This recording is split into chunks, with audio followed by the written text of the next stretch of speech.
Pitch and Coach Dennis, changed a couple things with my feet, getting the ball up, having a quicker release, and so I think those things have really helped me to be able to even add to my arm strength. Do you feel like it's different, or am I projecting that for No, you? I mean, a couple people have said it. It's hard for me to tell sometimes. I'm more focused on the play, not really thinking about how hard I threw it or anything, but I can see that. We get to see 30 minutes, so it's an ultimate small sample size. Right. There was one throw early on. It looked like you may have missed it. You were upset with yourself. Mm-hmm. Is that just like you want every single rep out here to be perfect? Yeah, I mean, of course. I mean, everything's not going to be perfect at the end of the day, but, me and Kyle are competing, and, so you want every rep to matter. So every rep you want it to be the best rep, and that's why I just kind of got on myself a little bit, but it's just one rep. It was one throw. It wasn't like it was live or anything, so it really didn't matter at the end of the day. Right. How do you feel like you and Kyle are pushing each other? It's good. I mean, I think me and Kyle are two of the best quarterbacks in the country, so I feel like when I'm at my best is when I'm at the best competition in the country. So going against Kyle every day really boosts my confidence and boosts my drive to try to get better every day, and I feel like I'm doing the same for him. Have you said to yourself, this is what it's going to take to be the starting quarterback at Ohio State this year? I mean, what encapsulate that for us? Yeah, I mean, this is the best job in college football. Being the quarterback at Ohio State, there's really nothing better. This is the top job. I mean, you're the head of college football if you're the quarterback at Ohio State, so I really have to lock in, and my mindset is I want to do everything possible to take this over. Yeah, and what does that mean? I mean, you got to be perfect? I mean, obviously you can't be perfect, but I mean, right. What are you telling yourself you have to show every day, I guess? I think the team just has to believe in you. They got to feel your energy every day. They got to feel how you're playing. Obviously, you got to be moving the ball. And I think the biggest thing is being a leader and being able to get guys going. And when guys are down, you got to bring them back up. And I think the team will surround whoever has the most energy and whoever is the biggest leader. Is there an element of this competition then that extends beyond the 2.5 hours you guys are practicing today? Is it how you guys are handling yourselves all day, all night with these guys? No, I mean, in the workouts and stuff, you're trying to drive guys, but it's never like we're stepping on each other's toes or anything. We both want the best for each other. We want to get each other better at the end of the day. We're trying to help this team, but every guy's going to do whatever they think is necessary to win this job. It's just me. Do you feel like you're sort of evaluated on a 24-hour basis as to? Yeah, I mean, for sure. I think we're definitely evaluated on everything you do. Whether we're doing film by ourselves or out here and they see us on the field or something by ourselves doing extra work. But I mean, we've been doing that since the last game against Georgia. We've been doing a ton of work together. Me and Kyle have been throwing it with each other. It's not like we're trying to separate each other and try to be apart from each other. No, we're teammates. We're trying to get each other better. Obviously, Kyle has that extra year of experience. He's played in games. You haven't thrown a pass in a game. How do you kind of make up for that lack of experience? I mean, I'm fortunate enough to get a lot of reps in practice, and I think our practices, we try to make them harder than games, so just got to keep repping in practice. Is it inspiring to see what CJ was able to do as a second-year quarterback, what Justin was able to do as a second-year quarterback? For sure, yeah. I mean, we go back and watch even Braxton and JT and Dwayne, all these guys. We watch back to everybody. Even when they were throwing before and when they're doing drills, all the same drill as us. You look back and you're like, all these guys are the same as us. They're in the same position as us. It didn't matter where they were on the depth chart. We're the best quarterback room in the country, and everybody can play. With everything being evaluated, how difficult is it for you to be yourself versus what you think the coaches want to see from you? I think I can't be thinking about what the coaches want to see from me. I think being myself is what's going to get me to the next level and being able to push this team. I feel like that's when I'm at my best, is when I'm myself and not worried about, I made a mistake here and there. No, I just got to keep playing and keep being myself. Devin, how valuable was that time when CJ went to New York during the Peach Bowl prep? It was really just you and Kyle really starting that competition. It was huge. I mean, got a lot of reps with the ones that first few days. I think it was 3 or 4 practices that CJ wasn't there, and it was good. It was just me and Kyle getting a ton of reps and being able to vocalize myself as a leader. Even as a young guys were kind of coming around me, and it was good to be able to voice myself. Devin, could you, I apologize if this duplicates something, could you just maybe give like a 20 or second breakdown of who you think you are as a quarterback for someone who knows nothing about you? Yeah, I mean, I think I'm an athletic quarterback. Obviously, I'm not the greatest athlete. I'm not no Justin Fields, but I think I'm an in-between a Justin Fields and a C.J. Stroud in terms of my play. I feel like I can extend plays with my feet, make guys miss, but also I have the arm strength to make pretty much every throw on the field, and I believe that with my whole heart. There's not a throw on the field that I cannot make. And right now, how would you describe how you feel in the pocket, making reads, taking what's there, and then how you feel out of the pocket when maybe something breaks down and you've got to make a play? Yeah, I mean, this is kind of something we talk with the coaches too, like getting out of the pocket early on. Like last year, I was just kind of so wiry and so juiced up. I was getting out of space and just trying to get something quick, where now having a year of experience and being able to work against the one defense, and the speed of the game is slowing a lot down. You know, my knowledge for the offense is slowed down. My knowledge of the defense is slowed down. So being able to see things and make quick decisions, but also knowing what's really going on has really helped. When you talk about your ability to extend plays, did you grow up watching quarterbacks who did that and tried to emulate that? When did you kind of learn that that could be something that could be a part of your game? Yeah, I mean, I think my earliest memory is watching Tate Martel in high school. I mean, he was... Whoa, that's a magic name here. yeah, obviously, no. But, no, him at Bishop Gorman, I think I just, like, idolized him. I used to go to his camps when he was at Bishop Gorman just because of the way he played in high school, and I think that's kind of where it started. But even in my early years of high school, I wasn't ever scrambling around or anything like that. It really took off when I moved to Utah, and I was in a more running offense, and I was able to use my legs a lot more. I kind of came to me. I really hadn't done that before. Why do you think it didn't work for Tate here? Why didn't it work out for Tate Martel at Ohio State? I have no idea. I was not here. I could not tell you. But were you following that when he was here? Not as much, no. It was like a big thing. Yeah, He was here, man. I bet. When you were at Utah, did your coaches like emphasize like this could be something you could do? Like how did they coach that in your game? No, I think it just kind of came about.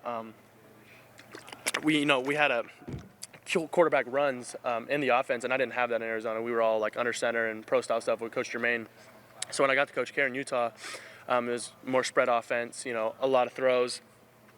Really, we didn't hand the ball off that much. But when I had runs, it was good for me just to be able to find my athleticism and be able to make guys miss. But even since we were all like spread offense, I was able to, when guys weren't there, I was even able to make plays, and I think it just added on as the year went on. Do you think it's important for he's looking for is leadership?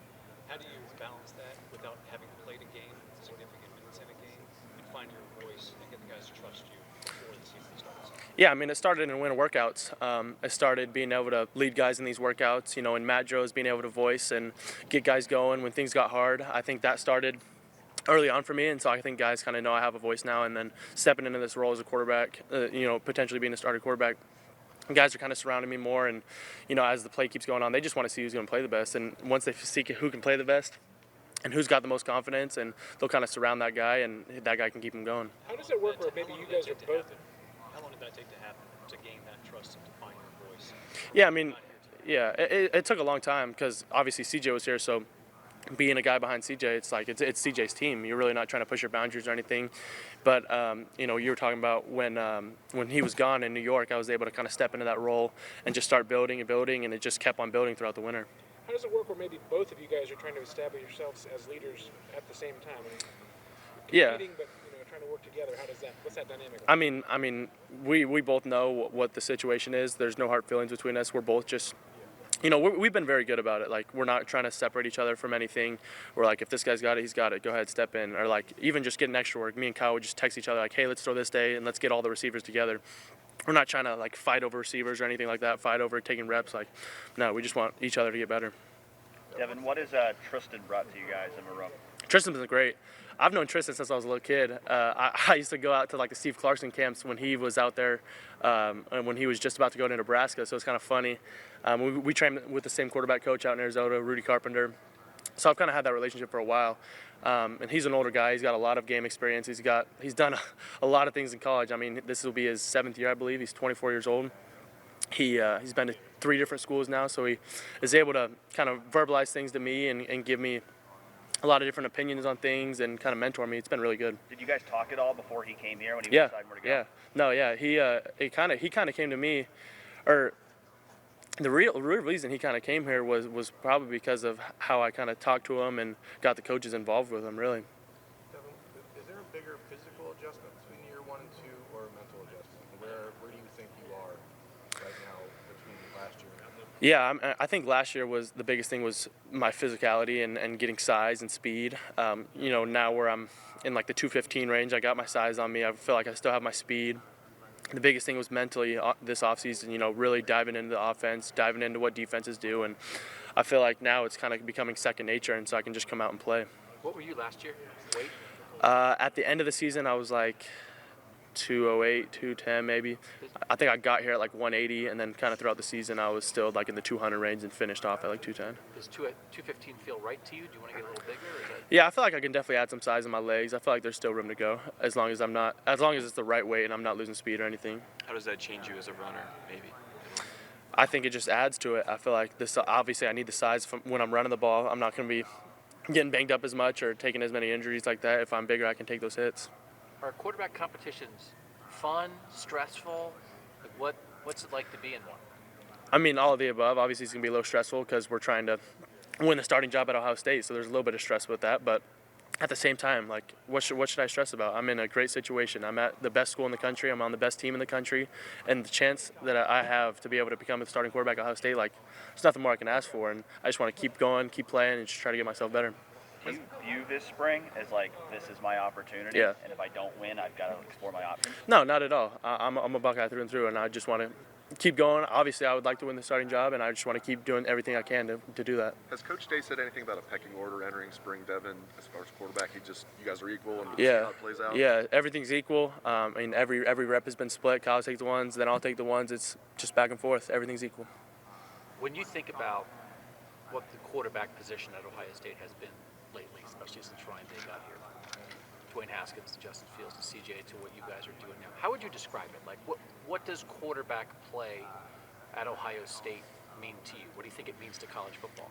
It's the best of the best. I mean, look how many first-round draft picks we've had at quarterback. Even guys that have left here that were third string. Joe Burrow, he was a third stringer. He left and went on to be a national champion, Heisman winner, and almost won a Super Bowl. I mean, it's a first-round draft pick, and he was here for 3 years or whatever it was. But I mean, this quarterback room is always going to be elite. We always have the best coaches. This is the cream of the crop. You don't want to be anywhere else if you're a quarterback. How are you doing comfortability-wise, just like at Ohio State as, maybe just a student too? Yeah, I'm comfortable. I only got one in-person class. I got a little math class in person. Everything else is kind of online, so not on campus too much, but it'll probably get a little harder as the season goes on, staying on campus. And any change from last year, just feeling like you fit here and below? Yeah, for sure. I felt like I fit in the first day I was here. Everybody's been so great to me. I mean, the players have been great to me, coaches, people. Like, there hasn't been any struggle at all with being here. I love it here. We know it's a whole offense and it's an entire team, but specifically with the receiver group you guys have, and we know Julian and Emeka are going through everything this spring. What does it do for you and Kyle, knowing that when you get to the fall, you're going to be throwing to Marvin Harrison Jr. and Emeka and Julian and this group of receivers? I'd say it takes a huge load off of us. I mean, knowing that we have guys like that can make plays for us, even when something goes wrong, we can always trust those guys. And we have a lot of trust in our receivers. We know they're going to make plays for us, so it makes it a lot easier on us too. Devin, what kind of growth have you seen from the 4 receivers in your class as they go into their second year? Oh, I mean, there's been a ton of growth. I think Caleb got hurt today, Caleb Burton. But those 4 guys have grown tremendously. Their weight, their strength in the weight room, even their attitude. Some guys came in and we're kind of just like, oh, I'll take it easy this year. We got all these guys in front of me.